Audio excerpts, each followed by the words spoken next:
Hello everyone and welcome to 11th of March daily current affairs. वो पहला जो topic है हमारा वो है हर पेमेंट डिजिटल मिशन।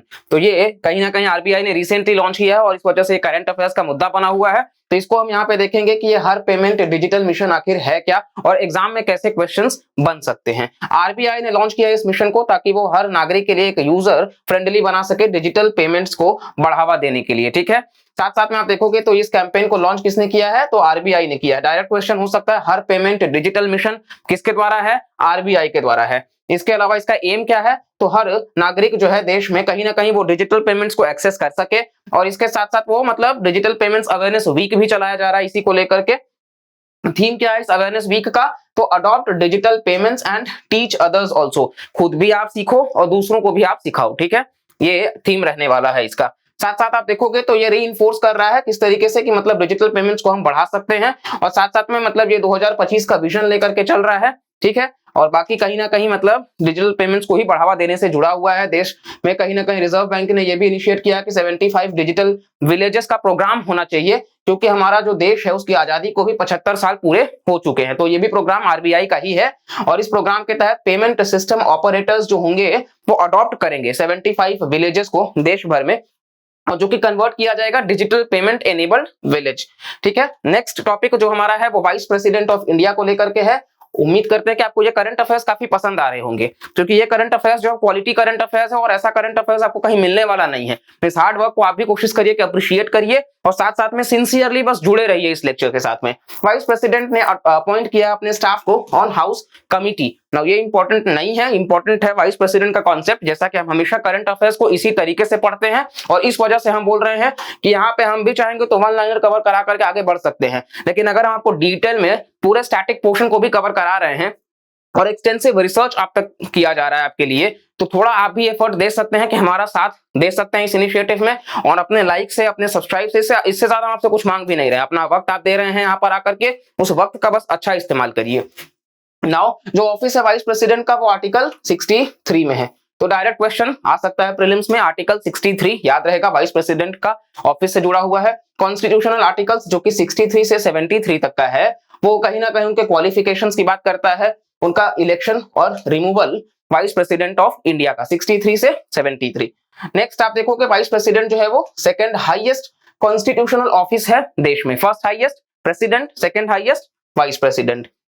कितने साल का टेन्योर, 5 साल का, लेकिन कंटिन्यू कर सकते हैं ऑफिस में इररेस्पेक्टिव कि अगर एक्सपायर भी हो जाता है अनटिल कि जो सक्सेसर ऑफिस में चार्ज नहीं ले लेता। मान लीजिए 5 साल हो चुका है लेकिन चुनाव किसी कारणवश नहीं हो सका है, तो वाइस प्रेसिडेंट वही रहेंगे जब तक कि नए वाइस प्रेसिडेंट चुन करके नहीं आ जाते हैं। ठीक है, चलिए इसके अलावा आप देखोगे एलिजिबिलिटी, तो ये भारतीय नागरिक होने चाहिए, 35 इयर्स ऑफ एज कंप्लीट होना चाहिए, क्वालिफाइड होने चाहिए कि मेंबर हो ऑफ द राज्यसभा के लिए क्वालिफाइड होने चाहिए, मेंबर नहीं हो क्वालिफाइड होने चाहिए। ठीक है, और should not hold any office of profit under the union government और any state government। ठीक है, या फिर कोई लोकल अथॉरिटी भी, पब्लिक अथॉरिटी भी, कहीं पर भी उनका ऑफिस ऑफ प्रॉफिट नहीं होना चाहिए। और ये जो ऑफिस ऑफ प्रॉफिट है ये आप देखोगे तो इसका जिक्र संविधान में कहीं पर भी नहीं हुआ है। ठीक है, ये चारों जो पॉइंट्स हैं वो एलिजिबिलिटी की बात करा जाता है। इलेक्टोरल कॉलेज, तो आर्टिकल 66 के तहत कॉन्स्टिट्यूशन में वाइस प्रेसिडेंट जो है वो इलेक्ट किए जाते हैं by the members of the electoral college. और उस इलेक्टोरल कॉलेज में मेंबर्स आप कौन कौन है ये भी हम आपको दिखा देते हैं। तो नॉमिनेटेड मेंबर्स होते हैं राज्यसभा के, इलेक्टेड मेंबर्स होते हैं लोकसभा के, और इलेक्टेड मेंबर्स राज्यसभा के, मतलब दोनों हाउसेस के, इन शॉर्ट लोकसभा और राज्यसभा के इलेक्टेड एंड नॉमिनेटेड, यानी कि पार्लियामेंट के दोनों हाउसेस के दोनों ही मेंबर्स। रेजिग्नेशन में आप देखोगे तो वाइस प्रेसिडेंट जो है वो रिजाइन कर सकते हैं इस office by submitting his resignation to the president. President को रेजिग्नेशन देकर के वो मतलब कहीं ना कहीं रेजिग्नेशन अपना सौंप सकते हैं। ठीक है, अगर उनको रेजिग्नेशन देना होगा। रिमूवल कौन करेगा, तो वो अगेन रिमूवल जो वाइस प्रेसिडेंट का होगा एक रिजोल्यूशन लाया जाएगा राज्यसभा के द्वारा, एक रिजोल्यूशन लाया जाएगा जिस रिजोल्यूशन को पास करेंगे एब्सोल्यूट मेजोरिटी के साथ में, यानी कि मेजोरिटी ऑफ द मेंबर्स जो है उस वक्त में जो प्रेजेंट होंगे वो वोट करेंगे और इसके बाद में उस चीज को लोकसभा भी मानेगी, लेकिन लोकसभा सिंपल मेजोरिटी से और राज्यसभा एब्सोल्यूट या स्पेशल मेजोरिटी से, ये आपको याद रखना है। इनिशिएट राज्यसभा ही कर सकता है, ये एक पावर है, यहाँ लोकसभा इनिशिएट नहीं कर सकता है। जैसे नेशनल इमरजेंसी जब हटाना होगा तो आप देखोगे लोकसभा के पास में वो पावर है कि वो हटा सकते हैं, लेकिन यहाँ पे राज्यसभा के पास वो पावर है, ठीक है।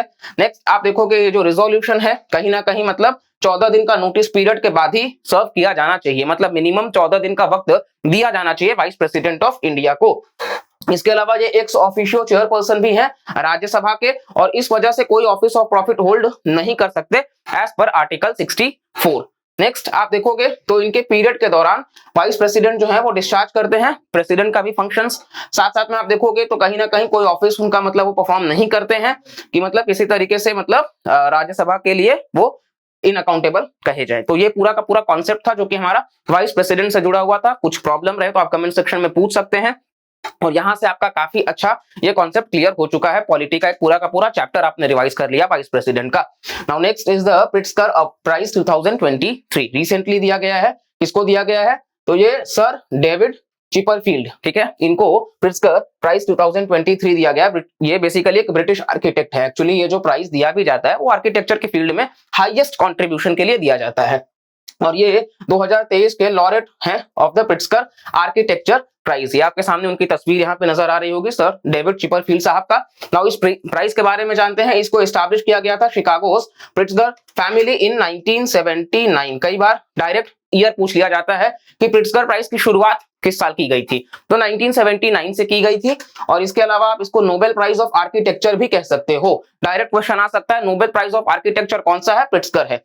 तो यहाँ पे इतने अमाउंट का लगभग ब्रॉन्ज मेडेलियन भी दिया जाता है, और साथ साथ में $1,00,000 का बेसिकली अवार्ड भी दिया जाता है। और इसके अलावा आप देखोगे तो इकलौते भारतीय जिनको ये दिया गया है वो बालकृष्ण दोषी साहब हैं, जो 2018 में इनको दिया गया था, और रिसेंटली इनको पद्म विभूषण से भी नवाजा गया है, लेकिन हाल में ही इनकी मृत्यु भी हो गई थी। इस वजह से इनके ऊपर क्वेश्चन हो सकता है। प्रिट्जकर प्राइज 2023 के ऊपर हो सकता है, किसको दिया गया है, कब से चालू किया गया है, सब कुछ हमने डिटेल में देख लिया है। नेक्स्ट टॉपिक नल्ला मल्ला फॉरेस्ट। नाउ ये क्यों न्यूज में है? एक्चुअली नल्ला मल्ला फॉरेस्ट में काफी ज्यादा फॉरेस्ट फायर्स, ये आपके सामने फॉरेस्ट की तस्वीर, और यहाँ बहुत ज्यादा फॉरेस्ट फायर्स हो रहे हैं क्योंकि टेम्परेचर काफी ज्यादा बढ़ चुका है, 40 डिग्री सेल्सियस, मार्च का महीना, और आप देख रहे हो मतलब अभी ये घटनाएं हो रही हैं। और ये one of the largest stretches है जो कि साउथ इंडिया का पार्ट है, और वेस्टर्न घाट्स में भी ये मतलब जुड़ा हुआ है। बेसिकली ये आपको आंध्र प्रदेश और तेलंगाना वाले रीजन में देखने को मिल जाएगा, Nalla Malla forest between Andhra and Telangana. और ये नल्ला मल्ला हिल्स पे लोकेटेड है, इसी वजह से इसका नाम भी जो है वो नल्ला मल्ला फॉरेस्ट पड़ा है, जो कि ईस्टर्न घाट्स का पार्ट है। तो नल्ला मल्ला हिल्स अगर पूछा जाए तो ईस्टर्न घाट्स में। इसके अलावा ये कृष्णा रिवर पे है, बहुत इंपॉर्टेंट है, आपको यहाँ का ज्योग्राफी पता होना चाहिए। नल्ला मल्ला फॉरेस्ट कौन सा स्टेट? आंध्र प्रदेश और तेलंगाना। तो कौन सा रिवर? कृष्णा रिवर। कौन सा हिल्स? नल्ला मल्ला हिल्स। और यहाँ पे काफी ज्यादा आपको टाइगर की पॉपुलेशन मिल जाएगी, और साथ साथ में जो कुछ फॉरेस्ट है वो नागार्जुन सागर श्रीसाइलम टाइगर रिजर्व से भी कनेक्टेड है। नागार्जुन सागर श्रीसाइलम से, जो कि लार्जेस्ट टाइगर रिजर्व है कंट्री का। तो आपका एक और यहाँ पे वन लाइनर कवर होता है कि लार्जेस्ट टाइगर रिजर्व कंट्री का, तो नागार्जुन सागर श्रीसाइलम। आप कमेंट सेक्शन में बताएंगे ये कहाँ है। वैसे हम आंध्र प्रदेश पढ़ रहे हैं तो वही होगा, ठीक है, आपका काम आसान करने के लिए ये हम बता दिए। और इसका क्लाइमेट क्या है? तो आंध्र प्रदेश में है तो वार्म होगा, हॉट क्लाइमेट पूरे साल, और समर्स में विंटर्स में बेसिकली कूल एंड ड्राई आपको देखने को मिल जाएगा उच्च तक विंटर्स में। और इसके अलावा आप देखोगे तो साउथ वेस्ट मानसून से ही रेनफॉल होता है। वेजिटेशन क्या है? तो ट्रॉपिकल ड्राई डेसिडुअस, ठीक है, एवरग्रीन नहीं, डेसिडुअस वाला रीजन। फौना आप देखोगे तो बहुत ज्यादा स्पीशीज है, leopards, blackbuck, pangolin, Indian python, cobra, ये सारे आपको देखने को मिल जाएंगे। और ये मैप है कृष्णा रिवर, ये रहा, लाई कर रहा है आपका ऊपर गोदावरी, आप देखोगे आंध्र प्रदेश के रीजन में नल्ला मल्ला हिल रेंज, ये रहा। पूरा का पूरा मैप आपको क्लियर हो गया होगा, और पूरा का पूरा टॉपिक। नाउ लास्ट टॉपिक हमारा Yaoshang festival, festival of colours. आप देख सकते हो तस्वीर भी। याओशांग जो है वो कहाँ सेलिब्रेट किया जाता है, ये आपसे पूछा जा सकता है। तो ये बेसिकली फेस्टिवल जो है वो हर साल सेलिब्रेट किया जाता है फुल मून पे। लैम्टा मंथ भी इसको कहा जाता है, जो कि फेब और मार्च के बीच में पड़ता है। और ये फेस्टिवल को कौन? मेइतेई पीपल जो है वो सेलिब्रेट करते हैं, जो कि मोस्टली हिंदूज ही हैं। और ये होली के समय में सेलिब्रेट किया जाता है। इसको मणिपुर वर्जन ऑफ होली भी कहते हैं। यानी कि अब क्लियर हो गया होगा कि ये जो याओशांग फेस्टिवल है ये मणिपुर का मतलब होली ही है, ठीक है, उनका वर्जन ये है ये होली का। और बेसिकली यहाँ पे ये स्ट्रॉ वगैरह को जलाते हैं, जिसको याओशांग कहते हैं। और इसके अलावा जो मतलब आप देखोगे यहाँ पे ट्रेडिशनल फोक डांस भी होता है, जिसका नाम थबल चोंगबा है, थबल चोंगबा, ठीक है। ये फोक डांस है जहां पे लड़के लड़कियां जो हैं वो हाथ पकड़ करके गाना भी गाते हैं और डांस भी करते हैं एक सर्कल में। और इसके अलावा आप देखोगे तो ये फेस्टिवल कहीं ना कहीं मतलब चैतन्य महाप्रभु जी जो हैं उनके जन्म को भी दर्शाता है और उस चीज को भी अप्रिशिएट करता है। तो ये पूरा का पूरा हमारा टॉपिक था डेली करंट अफेयर्स का 11 मार्च का। उम्मीद करते हैं आपको यहाँ से आप कुछ नया जान करके मतलब एंड करोगे और साथ साथ में आपको एक कॉन्फिडेंस मिल रहा होगा। काफी टाइम से हम इस इनिशिएटिव को चालू कर रहे हैं, तो आप बिल्कुल अगर इसको सिंसियरली फॉलो कर रहे होंगे, जो डे 1 से सिंसियरली फॉलो कर रहा है उसको खुद में वो कॉन्फिडेंस फील हो रहा होगा, स्टैटिक हो करंट हो, एक आपको बहुत अच्छा एज दूसरों के कंपैरिजन में मिलता नजर आएगा। बाकी के लिए आप फर्दर वीडियो को लाइक करके रखिएगा, कमेंट करिएगा और सब्सक्राइब भी करके रखिएगा चैनल को। नेक्स्ट कुछ ऐसे हम ग्रेट कंटेंट आप तक बहुत जल्द ला रहे हैं, प्लान में है, तो उसको एग्जीक्यूट करते हैं। तब तक के लिए bye bye, take care and जय हिंद।